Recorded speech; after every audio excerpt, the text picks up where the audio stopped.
Dans notre ordre du jour, on y reviendra tout à l'heure quand on va le présenter, il y a un point qui est supprimé à la demande de la préfecture et c'est totalement justifié, c'est le point 10 concernant une convention de servitude Enedis sur une parcelle ZB 142. Bon, voilà, quand on arrivera dans l'ordre du jour, on donnera l'explication, mais ce point est retiré à l'ordre du jour, parce que ce n'est pas en fait possible. Et on va débuter tout de suite notre ordre du jour avec un certain nombre de délibérations financières. Donc Audrey Guitenot nous présente une décision modificative numéro 2 pour notre budget 2022.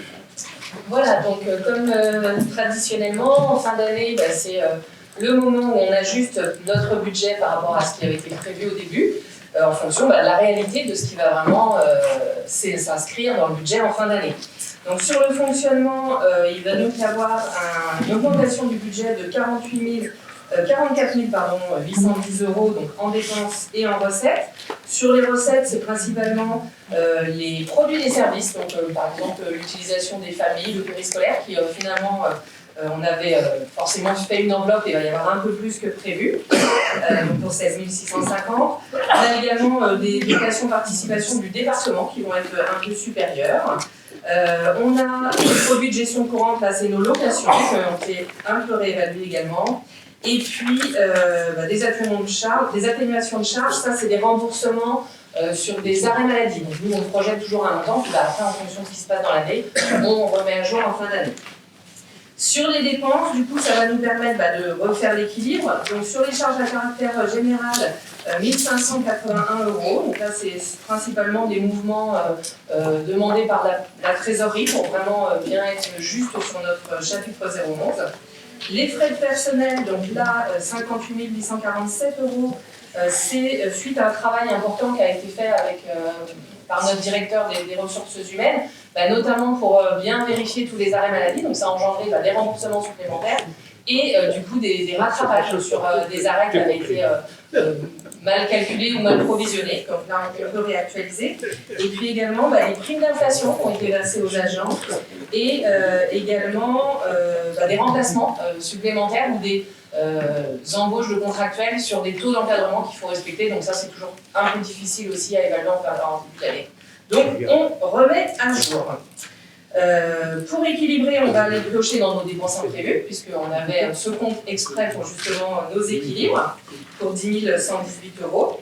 Et puis également, on a des contributions participation qui vont être réactualisées pour 4 500 euros. Et enfin, ça en fin d'année aussi, on réactualise un peu. On va enlever 11 000 euros qu'on avait prévus sur notre compte de charges financières. En fait, c'est une comptabilité sur les intérêts courus non échus. Donc en fin d'année, on réactualise par rapport à des décalages au moment où on les provisionne et au moment où on les paye réellement. Donc voilà pour le fonctionnement. Et sur l'investissement, il s'agit d'opérations patrimoniales. Avez-vous du coup l'information ? Vous avez pas eu l'information, donc c'est une demande qui a été faite de régulariser. Alors il n'y a pas de mouvement, on est bien à un équilibre. En fait, on enlève de la section de fonctionnement, d'investissement aux recettes pour les mettre en dépenses. C'est un rééquilibrage d'écriture. Alors non, on n'enlève pas, je vous dis des bêtises, on les laisse dans les chapitres, mais il fallait rééquilibrer à la demande de la trésorerie sur des opérations patrimoniales qui avaient été faites avec Nantes Métropole. Donc il n'y a pas eu d'achat, il n'y a pas eu de dépenses supplémentaires en investissement, c'est juste des régularisations. C'était des échanges gracieux, ah oui. et une valorisation. Il y a une valorisation comptable à faire. C'est bien. Merci Audrey. Du coup, tout est dit. Et y a-t-il des questions sur cette DM2 ? En particulièrement, bien, je mets aux voix qui s'abstient, qui vote contre, 1, 2, 3, 4, 5, 6, et qui vote pour. 23, merci.